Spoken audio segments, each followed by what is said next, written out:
நியோமேக்ஸ் முதலீட்டாளர் அனைவருக்கும் வணக்கம்.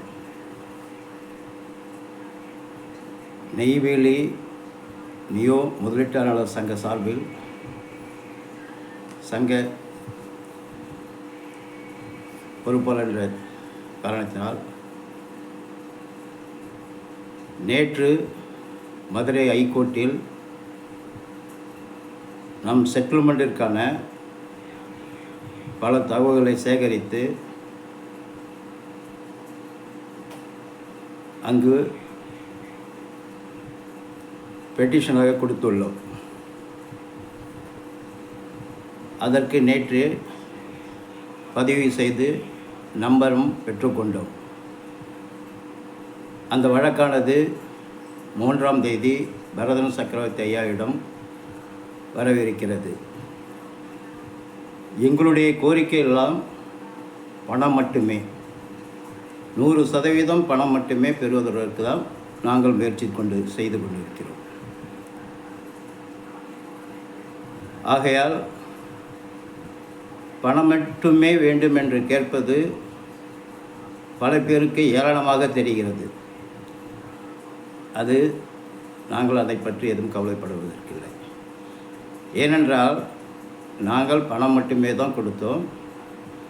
அதற்கு நாங்கள் கேட்பதும் பணம் மட்டுமே கேட்கிறோம். அவர்கள் செய்தது ரியல் எஸ்டேட். அவர்கள் மோட்டிவேஷன் ஸ்பீச் கொடுக்கும் பொழுது முழு விவரங்கள் நம்மளிடம் சொன்னார்கள். ஆனால் அவர்களுடைய நோக்கம் அவர்கள் செய்யும் தொழிலுக்கு முதலீடு பெறுவதே அவருடைய நோக்கம். அவர்கள் நம்மளிடமிருந்து முதலீடு மட்டுமே பெற்றார்கள்.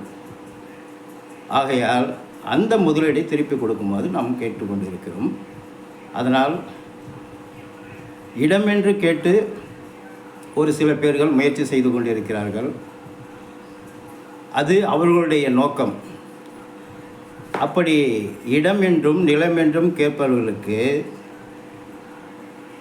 நிறுவனம் நல்ல முறையில் செயல் கொண்டு இருக்கும்போது பல லீடர்களுக்கு பலவிதமான கமிஷன் கொடுத்து பலவிதமான முதலீடுகளை பெற்றுக்கொண்டிருந்தார்கள்.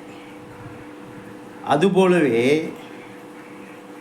இப்போது வழக்கு தொடர்ந்த காலகட்டத்திலிருந்து நிறுவன தலைவர்கள் கைதாகி திரும்பி வெளியில் வந்து அவர்கள் செட்டில்மெண்ட்டுக்காக பல முயற்சிகள் எடுத்துக்கொண்டிருந்தார்கள். அந்த முயற்சிகளில் 58-60 ப்ராஜெக்டுகள் பண்ணார்கள். அந்த ப்ராஜெக்டுகளுடைய செட்டில்மெண்ட்டில் நாம் பணம் தருவதாக கூறினார்கள். அது பல பேருக்கு செட்டில்மெண்ட்டில் திருப்தி இல்லை. அதையெல்லாம் நாம் பார்த்து கடந்து இது நமக்கு சரி வராது என்ற காரணத்தினால்தான் கம்ப்ளைண்ட் கொடுத்தோம். அந்த கம்ப்ளைண்ட்டில் நாம் ஆரம்பத்திலிருந்து பணம் மட்டுமே கேட்டுக்கொண்டிருக்கோம். காரணம், கம்பெனிக்காரர்கள் மூலம் நாம் பணம் பெறுவதே நல்ல ஒரு தருவாயாக இருக்கும். இடமென்று கேட்டால் நாம் போட்ட முதலீடில் 30% கிடைக்கும் என்ற நோக்கம் நமக்கு தெரிந்துவிட்டது. அதனால் நாம் பணம் மட்டுமே பெற வேண்டும் என்று கேட்டுக்கொண்டிருக்கிறோம். இப்போவும் அவர்கள் நிலத்திற்கு சில பேர் முயற்சி செய்கிறார்கள். அப்படி முயற்சி செய்வது யாராக இருந்தாலும் அவர்களுக்கு ஒரு ஆதாயத்திற்காக தான் பண்ணுகிறார் என்பது தெளிவாக முதலீட்டாளருக்கு நாம் சொல்ல வேண்டிய கடமைப்பட்டிருக்கிறோம். ஆகையால் சங்கங்களில் உறுப்பினர்களை மிகவும் அதிகமாக நிறைய சங்கங்கள் வைத்து கொண்டிருந்து அவர்கள் பொறுப்புணர்வு இல்லாமல் இதுபோல் செய்கிற காரணத்தினால் அவர்களுக்கு பல விதத்தில் ஆதாயங்கள் வந்து கொண்டிருக்கின்றது. அப்படி முதலீட்டாளர்கள் அந்த சங்கத்தில் இருப்பவர்களே நிறைய பேர் தொடர்பு கொண்டு, சார் இதுபோல் இருக்கிறது சார், இவர்கள் இதுபோல் சொல்கிறார்கள் சார், என்ன சார் இது இப்படி சார் பண்ணலாம் அப்படின்னும் பொழுது நாம் சொல்ல வேண்டிய ஒரு கருத்து என்னென்னா, நீங்கள் ஏன் நிலம் கேட்குறீங்க, பணம் மட்டுமே கேளுங்க அப்படின்ட்டு. அப்போ அவங்க சொல்கிறாங்க, சார் இவங்க கம்பெனிக்கு உடந்தையாக இருக்கிறாங்க போல இருக்குது சார், அதை பற்றி நம்ம எதுவும் பேசவும் கூடாது, நம்ம அதை பற்றி நம்ம கேட்கவும் கூடாது. சார் கம்பெனிக்காரங்க இவங்களுக்கு பணம் கொடுக்குறாங்களா சார், அது உங்களுக்கு தெரியுமா, எங்களுக்கு தெரியலைங்க. ஆக மொத்தம் ஏதோ நடக்குது. அது எனக்கு நல்லா தெரியும். கம்பெனிக்காரங்க வந்துட்டு ஆரம்ப காலத்திலிருந்து கம்பெனிக்கு சாதகமாக உள்ளவர்களுக்கு மாதம் வருமானமாக அவர்களுக்கு செலவு தொகையாக 50 லட்சத்திலிருந்து 5 கோடி வரைக்கும் கொடுத்துருக்கிறது ஒரு சில தகவல்கள் நம் காதிலும் வந்தது. ஆகையால் நாம் அதை பெரிதாக எடுத்துக்கொள்ளவில்லை. காரணம், அவர்களுடைய குணாதிசயங்கள், அவர்களுடைய செயல்பாடுகள், அது நாம் ஒன்றும் செய்ய முடியாது. அதனால் நாம் அதை பெரிதாக எடுத்துக்கொள்ளவில்லை. ஆகையால் இன்றைய நாள் 60,000 கம்ப்ளைண்ட் இருக்கிறது. 60,000 கம்ப்ளைண்டிலும் பணம் மட்டுமே தேவை என்ற நோக்கத்தில் செயல்பட்டால் மட்டுமே நாம் முழுமையான பணத்தை பெற முடியும். அவர்கள் கூறுகிறார்கள் 270 கோடி 2700 கோடி 2700 கோடி வேல்யூவேஷன் செய்து வைத்தீர்கள் என்று. அதே ஒரு சில சங்கங்கள் சொல்கிறது, நீங்கள் பணம் வேண்டும் என்று கேட்டால் உங்களுக்கு சொத்தை ஏலம் விடப்படும். இங்கே நீங்கள் நல்லா கவனிக்கணும். சொத்தை ஏலம் விட்டால் அது 1200 கோடிக்கு தான் போகும். அப்போ அந்த 1200 கோடியை தான் உங்களுக்கு பிரித்து கொடுப்பாங்க. சரி, அன்றைக்கி 1200 போதா, அது 6000 கோடி வருதா, 7000 கோடி வருதா, அது எங்கெங்கே பணம் இருக்குது, யார்கிட்ட பணம் இருக்குன்ற தகவலை நம்ம சேகரித்து யூடபிள்யூ கொடுக்குறோம். அந்த செகண்ட் லெவல் லீடர்களுடைய சொத்தெல்லாம் அட்டாச்மெண்ட் பண்ணுறதுக்குரிய சூழ்நிலையில் உருவாக்கின பிறகு அது 6000 கோடி வருதா, 10,000 கோடி வருதா அப்புறம் பார்த்துக்கலாங்க. ஆக மொத்தம் அவங்க சொல்கிறதுனா 1200 கோடி வரும், அதுதான் உங்களுக்கு பிரித்து கொடுப்பாங்க. சட்டத்தில் அந்த மாதிரிலாம் இடமே கிடையாது. இவங்க சொல்கிறது லேண்டுன்ற வார்த்தையே கிடையாது. அங்கே முதலீட்டாளர்கள் பாதிக்கப்பட்டவர்கள் முதலீடு தொகையை திருப்பி கொடுக்கணும், முதலீடு தொகையாக தான் கொடுக்கணும். அந்த எந்த ஒரு சொத்துக்களாக இருந்தாலும் அதை ஏலம் விட்டு செட்டில்மெண்ட் பண்ணணும். அதுதான் அங்கே உள்ள விஷயங்கள் இருக்கிறது. அப்போ இந்த 2700 கோடி 1200 கோடியாக மாறும் பொழுது ஏன் மாறுது? அப்போ நீங்கள் இடமா வாங்கினா 2700 கோடின்னும் போது அந்த இடம் வாங்குறவங்களுக்கு அதில் எவ்வளோ பாதிப்பு வருது, எத்தனை பர்சன்டேஜ் அவங்களுக்கு பணம் கிடைக்குதுன்றதை நீங்கள் கணக்கு போட்டு பார்க்கணும். பாதிக்கு பாதி போயிடும். ஒன்று, இப்போது நிறுவனம் சொத்துக்கள் அட்டாச் பண்ணிடுச்சு, கோர்ட்டு மூலயமா பொருட்களை ஏலம் விடுவதென்ற ஒரு முயற்சி எடுத்தாக்காங்க. அது வரைக்கும் நமக்கு கம்பெனி சொத்து, கம்பெனியுடைய கோல்டு 1800 கிராம் இருக்குது, வெள்ளி பார் இருக்குது, 70 கண்டெய்னர் இருக்குது. இதெல்லாம் ஏலம் விட்டால் ஒரு பெருந்தொகை வரும் அப்படின்னு நம்ம நினச்சிட்டு இருந்தோம். ஏலம் விட ஆரம்பித்தாங்க. அதில் எவ்வளோ பிரச்சனைகள் வருதுன்னு நீங்கள் பார்த்துக்கிட்டு இருக்கிறீங்க. வீடியோலையும் நம்ம சொல்லிகிட்டு இருக்கிறோம். அனுபவம் உள்ள ஆட்கள் நிறைய பேர் சொல்கிறாங்க. அதுவும் வழக்கறிஞர், அனுபவம் உள்ள வழக்கறிஞர், அவர் தெளிவாக அங்கே நடக்கிற விஷயத்தை தெளிவாக சொல்லிக்கிட்டு இருக்காரு. இவ்வளோ பிரச்சனைகள் இருக்குது. நீதியரசரே அதை தகைச்சு போன மாதிரி இப்போ ஒரு சூழ்நிலை ஆகிடுது. அவர் உடனே என்ன சொல்லிட்டான்னா, எது பிரச்சனை இருக்கோ அதை எடுத்து வச்சுருங்க, எது பிரச்சனை இல்லையோ அதை மட்டும் நீங்கள் தீர்வு கொடுங்கன்னாரு. அப்போது இந்த நகைகளிலும் வெள்ளிகளிலும் வாகனங்களிலும் எவ்வளோ பிரச்சனை வரும் பொழுது நீங்கள் வாங்கக்கூடிய சொத்துல எவ்வளோ பிரச்சனை வரும்ன்றது நீங்கள் தான் முடிவு பண்ணிக்கணும். பெரிய லாட்டு சேல் பண்ணிடலாம். அது சேல் பண்ணிவிட்டு அதுக்கப்புறம் அதில் சின்னதாக உங்கள் பங்குன்னு வரும் பொழுது அந்த பங்கில் பாகங்கள், பட்டாவுடைய விஷயம்,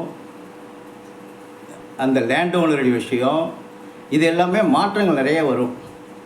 அப்படி வரும்பொழுது நீங்கள் ஒரு லோன் அப்படின்ற ஒரு இது போனீங்கன்னா பேங்க் கிட்டத்தட்ட ஒரு 150 கொரீஸை வெரிஃபை பண்ணுவான். அந்த 150 கரெக்டாக இருந்தால் தான் அந்த சொத்துக்கு மதிப்பு போட்டு உங்களுக்கு லோன் கொடுப்பான். அப்போ தான் அந்த 150 ஒரு அரசு தரப்பில் அரசாங்கம் பண்ணும்பொழுது அந்த சட்டத்திட்டங்களுக்கு உட்பட்டு அவங்க பார்க்கும்போது அதில் உள்ள பிரச்சனைகள் வெளிப்படும். அப்போ தான் தெரியும் நம்ம சொத்தில் இவ்வளோ பிரச்சனையாக இருக்குன்ட்டு. அப்போ நீங்கள் யார்கிட்ட போவீங்க? யார் உங்களுக்கு சப்போர்ட் பண்ணுவா? யார் உங்களுக்கு செஞ்சு தருவா? பிரச்சனைகள் தீர்த்து தருவா? யாருக்கிட்டையும் போக முடியாது, யார்கிட்டையும் கேட்க முடியாது. அப்போ அந்த சொத்துடைய பிரச்சனை ஜாஸ்தியாகிடுச்சுன்னா அந்த சொத்து உங்களுக்கு போயிடும். அவ்வளோ பிரச்சனைகள் வரும். அதே அரசாங்கம் செஞ்சிட்டா, மொத்தத்தையும் அவங்க ஏலம் விட்டுட்டா பிரச்சனைகள்லாம் அரசாங்க தரப்பில் போயிடும். நமக்கு பணம் கருவூலத்துக்கு வந்துடும், செட்டில்மெண்ட்டு நம்ம கிளியர் ஆகிடும். நம்ம கையில் பணம் தெளிவான முறையில் ஒயிட்டாக அழகாக வந்து சேர்ந்துடும். அந்த பணத்தை வாங்கி இழந்தது இழந்தோம், போட்ட தொகையை முழுசாக பெற்றோம். இடைப்பட்ட காலங்களில் பெனிஃபிட் இல்லாமல் இருந்ததோ இல்லை பெனிஃபிட் வருதோ அது அடுத்த கட்டம். பணத்தோடு திருப்தியாக வெளியில் வந்துட்டு அடுத்த இதிலேருந்து ஒரு தீபாவளிக்கு எண்ணெய் தேட்டி குடிக்கிற மாதிரி நியோ மேக்ஸுன்றத இதோட முடிஞ்சதுலான்னு சொல்லிட்டு அந்த பணத்தை வாங்கிட்டு நம்ம வெளியில் வந்துடலாம். எண்ணெய் தேட்டி குடிச்சிட்டு வெளியில் வந்துட்டு அடுத்த முன்னேற்றத்துக்குள்ள வேலையை நம்ம பார்க்கலாம். இதுதான் பணம் வாங்குவதற்கினுடைய முக்கிய நோக்கமே. இதை முதலீட்டாளர்கள் தெரிந்து கொள்ள வேண்டும் என்ற காரணத்தினால் உங்களுக்கு சொல்கிறேன். நேற்று நாங்கள் வந்து மதுரையில் 3ஆம் தேதிக்கு உள்ள ஆர்கியூமெண்ட்டுக்கு முன்னாடி கம்பெனியுடைய பல தகவல்களை தெளிவுபட நம்ம பெட்டிஷனாக கொடுத்துருக்கோம். அது நீதியரசர்கள் பார்வைக்கு போகும். அது முதலீட்டாளர்களுக்கு கொஞ்சம் பலனளிக்கும் கூட விஷயமாக இருக்குன்றதை உங்களுக்கு தெரியப்படுத்துகிறேன். அந்த இதில் நோக்கம் வந்து இந்த நிலம் கேட்குறன்றது ஒரு விஷயம். நிலம் வாங்கி கொடுங்க, நிலமாக பெற்றுங்க, நிலம் வாங்கி கொடுக்கன்றதில் வந்து கம்பெனிக்கும் இந்த ஆர்கியூமெண்ட் நிலத்துக்கு வந்து கேன்வாஷ் பண்ணுறவங்களுக்கும் மிகப்பெரிய ஒரு அண்டர்ஸ்டாண்டிங் இருக்குன்றதும், அதில் வந்து இந்த நிலமாக பண்ணி கொடுத்தா இந்த வேரியேஷன் 2700 கோடி 1200 கோடியாக போகும்பொழுது கம்பெனிக்கு வந்து 2400 கோடியாக இது 1400 கோடி கம்பெனிக்கு சேவ் ஆகும்போது அதில் வந்து ஒரு பர்சன்டேஜ் பணம் பட்டுவலாகப்படும் என்பது தெளிவாக தெரிந்து கொள்ள வேண்டும். அது யாருக்காக இருந்தாலும், அரசு, இஓடபிள்யூ, சங்கம், யாராக இருந்தாலும். ஏன்னா வந்து அந்த செட்டில்மெண்ட்டு கம்பெனிக்கு சேஃபாக வந்து ஒரு 1400 கோடி ரூபாய் அதிகபட்சமான செட்டில்மெண்ட்டாக போயிடும். ஏலம் விட்டால் அந்த 2700 கோடி குறையக்கூடிய வாய்ப்பு இருந்ததுன்னா அந்த குறையிறத கம்பெனி தான் கொடுக்கக்கூடிய வாய்ப்பு இருக்குது. நீங்கள் நிலம் வாங்கிட்டீங்கன்னா உங்களுக்கு தான் அந்த பாதிப்பு வந்துடும். அதனால தான் அந்த நிலம் என்ற விஷயத்தில் இவ்வளோ பிரச்சனை இருக்கின்றதை தெரியப்படுத்துகிறேன். மற்றபடி கம்பெனி வந்து இப்போ கைது நடவடிக்கையில் கிட்டத்தட்ட வந்து 100 சில்லற பேர் 200 உட்பட்ட ஆட்கள் எஃப்ஐஆர் போட்டு உள்ளே போய் வெளியில் வந்தாங்க. அவங்க தான் வந்து பெயிலில் இருக்கிறாங்க. அவங்க வாக்குறுதி கொடுத்துருக்காங்க. செட்டில்மெண்ட் வந்து 100% நாங்கள் பண்ணுறோம் அப்படின்னு வாக்குறுதி கொடுத்து அந்த எழுதி கொடுத்து கையெழுத்து போட்டு கொடுத்தா வெளியில் வந்திருக்காங்க. அதனால் முழுமையான செட்டில்மெண்ட் நமக்கு வந்து அவங்க பண்ணும் வரை அவங்களுக்கு அந்த வழக்கிலிருந்து வெளியில் போக முடியாது.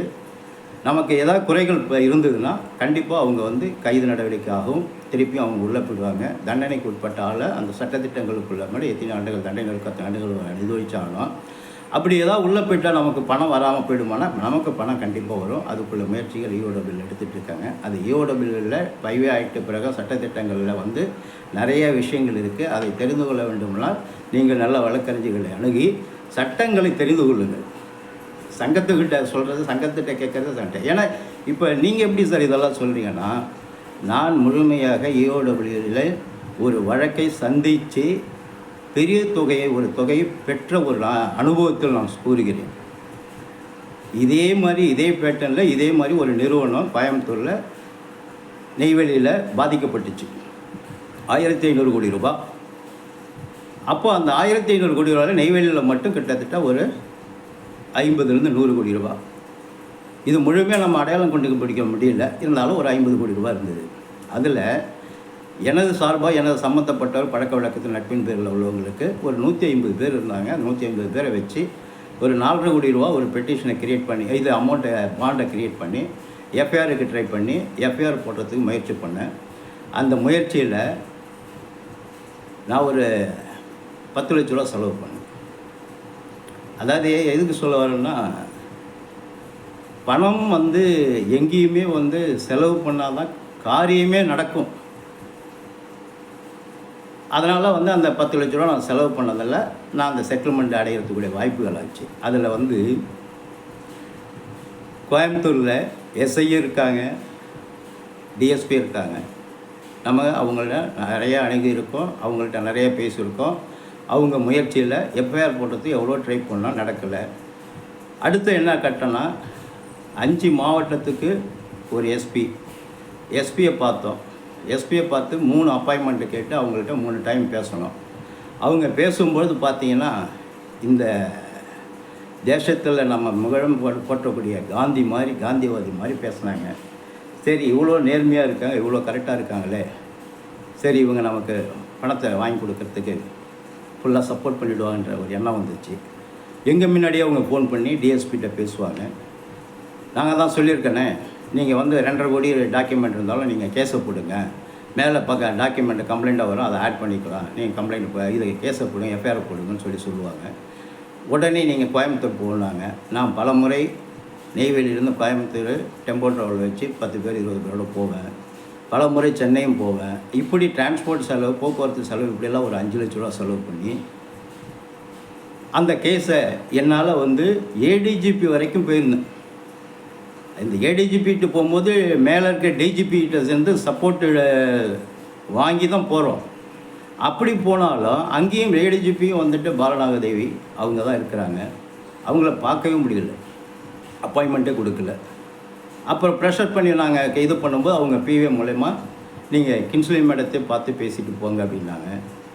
திருப்பி அவங்கள்ட்டே போகிறோம். அவங்க உடனே என்ன பண்ணுறாங்க, ஃபோனை போடுறாங்க, ரொம்ப ஃபோர்ஸாக சத்தம் போடுறாங்க. ஏன்னா நாங்கள் அங்கே வந்து ஃபோர்ஸாக பேசலாம், எப்போ போனாலும் ஒரு 10 பேரோட போகிறதுனால, ஒரு கூட்டு முயற்சின்றதுனால 10 பேரோட போவோம். நாங்கள் ஃபோர்ஸாக பேசணும், அவங்க அங்கே ஃபோர்ஸாக பேசுனாங்க. நீங்கள் இம்மிடியேட்டாக போங்க, நாளைக்கு உங்களுக்கு எஃப்ஐஆர் போடுறேன். அப்பயும் போய் எஃப்ஐஆர் போடல. கடைசி பட்சம் எங்களுக்கு எஃப்ஐஆர் போடாமலே 4.5 கோடி ரூபா பணத்தில் காம்ப்ரமைசன் செட்டில்மெண்ட்டுன்ற இந்த நிறுவனத்தை கூட வச்சு அவுட் சைடில் ஹோட்டலில் வந்துட்டு ஒரு 2-3 பேச்சுவார்த்தை பண்ண வச்சு, இது எல்லாமே வந்து ஒரே வார்த்தை சொல்லிட்டாங்க, நீ 5 லட்ச ரூபா செலவு பண்ணால் கம்பெனிக்காரன் 5 கோடி ரூபா செலவு பண்ணுறோம்.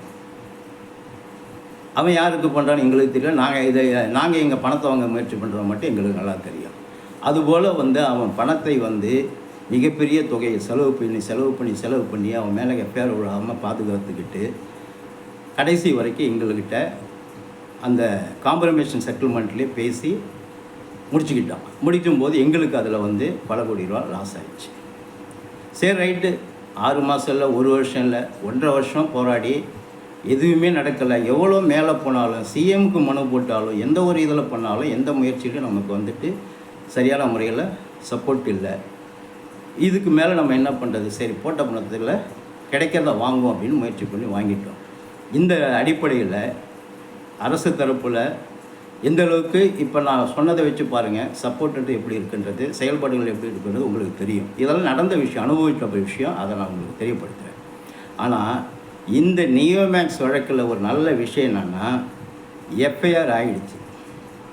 ஏன் இதை புரிய வைக்கிறேன்னா, எஃப்ஐஆர் ஆலைன்னா நம்ம வந்து எவ்வளோ பெரிய ஆளாக இருந்தாலும் நம்ம 10 பைசாவுக்கு பொறாத ஆள் ஆக்கிடுவாங்க.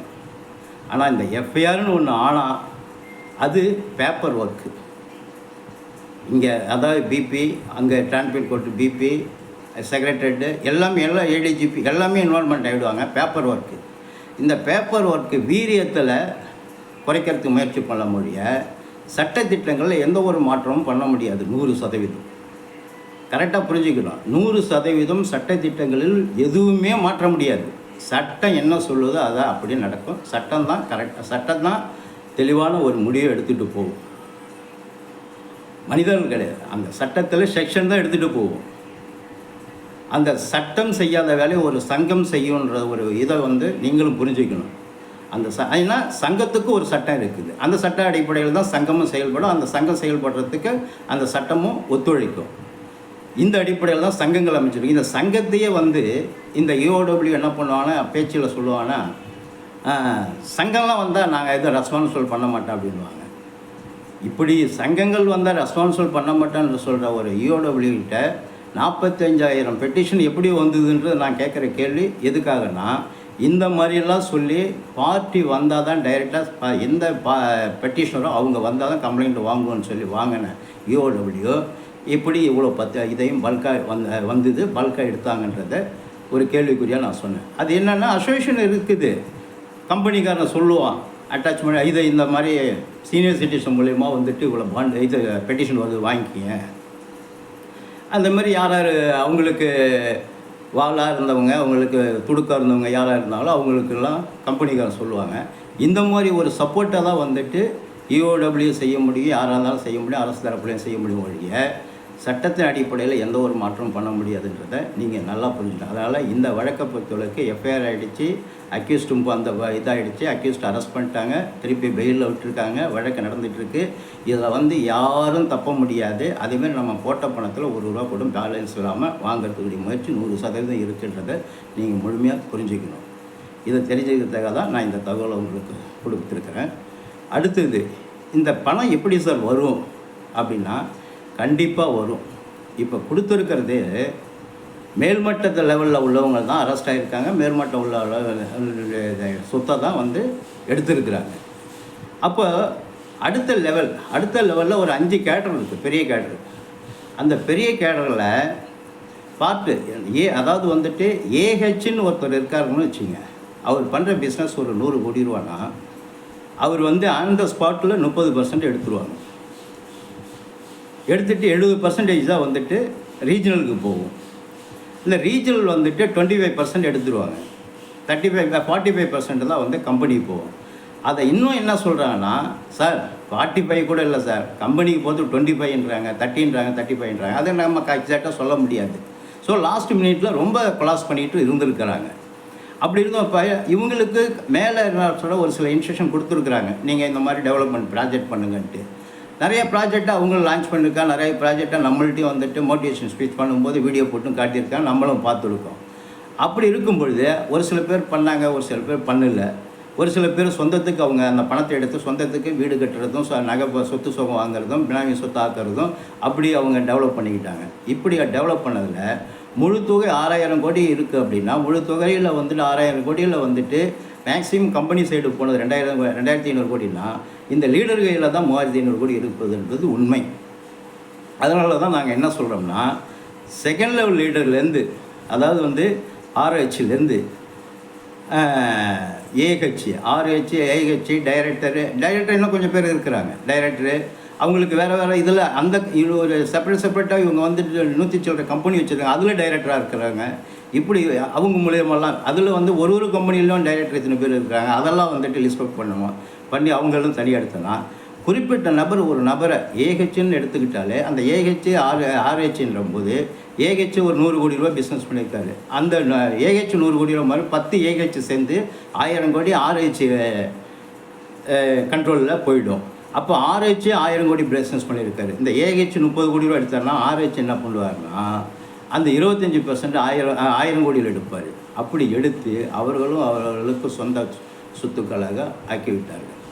இதையெல்லாம் கண்டு, இதெல்லாம் அடையாளம் கண்டு, இதெல்லாம் எடுத்தால் கண்டிப்பாக நமக்கு பிரச்சனைகள் 6000 கோடினா அது வந்து 12000 கோடிக்கும் வர்றதுக்குரிய வாய்ப்புகள் 100% இருப்பது என்பது இந்த வீடியோ மூலம் உங்களுக்கு தெரியப்படுத்துகிறேன். இது என்ன சார் பண்ணணும் அப்படின்னா, நீங்கள் தான் ஓரளவுக்காவது, நம்ம வந்து யார்கிட்டையும் எதையும் போய் நம்ம வம்படிக்கணும்னு அவசியமே கிடையாது. ஏற்கனவே மோட்டிவேஷன் ஸ்பீச் அந்த ஃப்ராடு கார்த்திகேயன் அவர் வந்து பண்ண ஒரு நியோமேக்ஸில் முதலீடுக்கு வந்து முதல் காரணமே அவனுடைய இதுதான், ஸ்பீச்சு தான். அவனால் தான் இத்தனை 1000 பேர் வந்து ஏமாந்தது. அவனே வந்து 500 கோடிக்கு மேலே சொத்து வச்சுருக்கான். ஆனால் அவன் இது வரைக்கும் எத்தனை கோடியை காட்டியிருக்கான்றது யாருக்குமே தெரியாது. டெய்லி வந்து கையெழுத்து போட்டுட்ருக்கான். அதுபோல் வந்து இந்த லீடர்களை நாம் வந்து அடையாளம் கண்டு அவர்களை வந்து முடிந்த அளவுக்கு இஓடிகளுக்கு அவர்களுடைய பர்டிகுலர்ஸை கலெக்ட் பண்ணி கொடுத்தோம்னா, அவரை வந்து கார்த்திகேயன் சாரை வந்து என்ன பண்ணாங்கன்னா, கிட்னாப் பண்ணாங்க, பணத்துக்காக பிரச்சனையாச்சு, இஷ்யூ ஆச்சு. அதுக்கப்புறம் கோர்ட் ஒரு ஆணை பிறப்பிச்சாங்க, நியோமேக்ஸ் சம்மந்தப்பட்ட லீடர்கள் யாரையும் வந்து எந்த முதலீட்டாளர்களும் தொந்தரவு பண்ணக்கூடாது, அப்படி தொந்தரவு பண்ணால் அவர்கள் மேலே சட்ட நடவடிக்கை எடுக்கப்படும்னு சொல்லியிருக்கிறாங்க. இதெல்லாம் தெரிஞ்சு மற்ற சங்கங்கள் இந்த நிலம் வாங்கி கொடுப்பேன், அது வாங்கி கொடுக்குறேன்னு சொல்கிற குழுங்கள்லாம் என்ன பண்ணுறாங்கன்னா, நீங்கள் அப்படி பண்ணுங்கள் இப்படி பண்ணுங்கன்னா எல்லாம் பண்ணலாம்.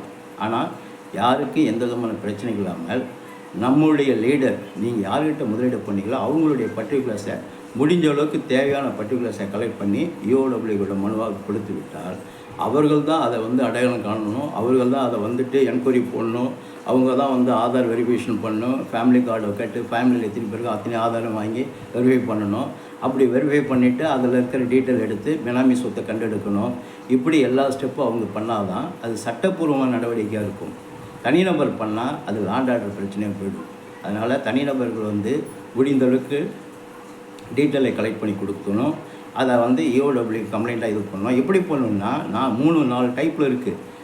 கோர்ட்டில் சங்கத்து மூலயமா கோர்ட்டில் ஃபைல் பண்ணிடணும். அதேமாதிரி ஏடிஜிபிக்கு ஒரு காப்பி அனுப்பிச்சிடணும்.